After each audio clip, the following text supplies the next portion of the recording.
ఆదిలాబాద్ పట్టణంలోని బీజేపీ నాయకులు కంది శ్రీనివాస్ రెడ్డి క్యాంపు కార్యాలయం ప్రజాసేవా భవన్ కార్యకర్తలతో కలకళ్లాడుతుంది.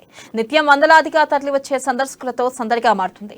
కంది శ్రీనివాస్ రెడ్డి సేవా కార్యక్రమాలకు ఆయన మంచి మనసుకు ఆకర్షితులై అనేక మంది ప్రజలు ప్రతిరోజు ఆయన సమక్షంలో బీజేపీలో చేరుతున్నారు. ఇవాళ జైనత్ మండలంతో పాటు ఆదిలాబాద్ రూరల్ మండలం సాలెగూడకు చెందిన యువకులు ఆయన సమక్షంలో పార్టీలో చేరారు. ఇక కంది శ్రీనివాస్ రెడ్డి వారికి కండువాలు కప్పి సాధారణంగా పార్టీలోకి ఆహ్వానించారు.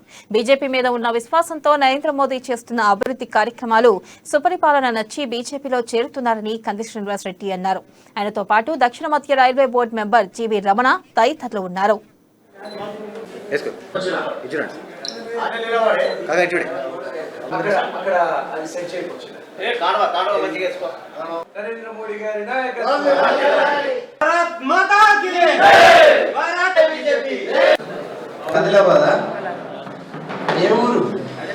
ఆదిలాబాద్ సంతోష్. జోగు రామన్న కొడుకు మున్సిపల్ చైర్మన్ జోగు ప్రేమేందర్ ఇద్దరు కలిసి ఆదిలాబాద్ లో దోసుకుంటున్నారు. కొత్త ఇల్లు కట్టిలేక, కొత్త రేషన్ కార్డు లేక, కొత్త పింఛన్ లేక, కొత్త లోన్ లేక, కొత్త స్కాలర్షిప్ లేక ఆదిలాబాద్ డెవలప్మెంట్ పైసలు అన్ని కూడా జోగు రామన్న జేబులకు పోతున్నాయి. ఈ జోగు రామన్నని చిత్తుగా ఓడించి ఇంట్లో కొనబెట్టాల సిద్ధమా మీరంతా? చిత్తుగా జోగు రామన్నని చిత్తుగా ఇంట్లో కూర్చోబెట్టాల. చిత్తుగా ఓడించి జోగు రామన్న నీ టైం అయిపోయింది, రిటైర్మెంట్ ఇంట్లో కూర్చోని చెప్పాలా. జోగు రామన్న ఎలక్షన్లకు కోట్ల పైసల కట్టలు పంపిస్తాడు, కళ్ళు బాడీలు పంపిస్తాడు, కుంటాలు చికెన్ పంపిస్తాడు, దావతులు చేసుకొని తినుల్ని తాగుల్ని ఓట్లేయాలని. ఈసారి ఓట్లేస్తామా జోగు రామన్నకు?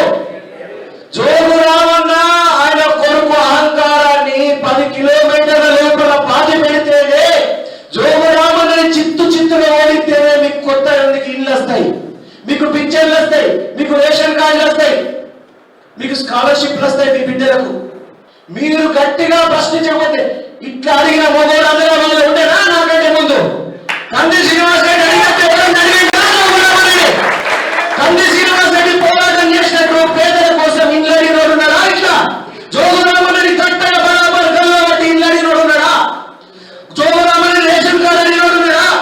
జోగు రామన్నని పింఛన్ అడిగినోడు ఉన్నారా?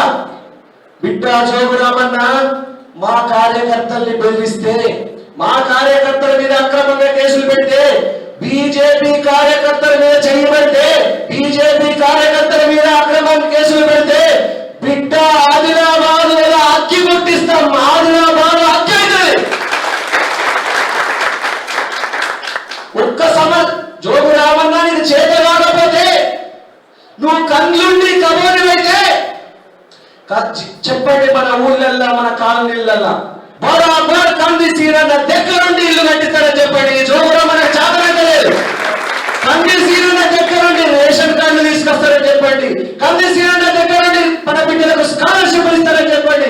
కంది సీరన్న దగ్గరుండి మన బిడ్డలకు లోన్ ఇప్పిస్తారని చెప్పండి. బరాబర్ చెప్పండి. జోగు రామన్నకు చేతనైతే లేదు కదా, ఆ బాధ్యత నేను తీసుకుంటా. మీకు ఇల్లు కట్టించే బాధ్యత నేను తీసుకుంటా. మీకు లోన్ ఇప్పించే బాధ్యత నేను తీసుకుంటా. మీకు పింఛన్లు ఇచ్చే బాధ్యత నేను తీసుకుంటా. మీకు రేషన్ కార్డులు ఇప్పించే బాధ్యత నేను తీసుకుంటా. మీకు స్కాలర్షిప్ తెప్పించే బాధ్యత నేను తీసుకుంటా. నా కడుపు గాలి, నా కడుపు మండి, నేను ఆదిలాబాద్ బిడ్డలకు పుట్టి పెరిగిన చావనాయని. నా తాత ముద్దలు ఇక్కడనే పుట్టిండ్రు, ఇక్కడనే చచ్చిండ్రు. నేను కూడా ఇక్కడనే ఉంటే ఈ బిడ్డలే చచ్చిపోతా.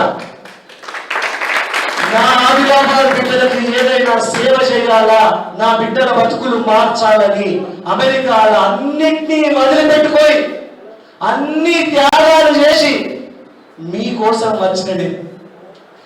నన్ను చంపుకుంటారా, నన్ను కాపాడుకుంటారా, మీ చేతుల్లోనే ఉంది. ఆదిలాబాద్ బిడ్డల కోసమే వచ్చిన, ఆదిలాబాద్ గరీబుల కోసమే వచ్చిన బానిసల వామన ఉందా?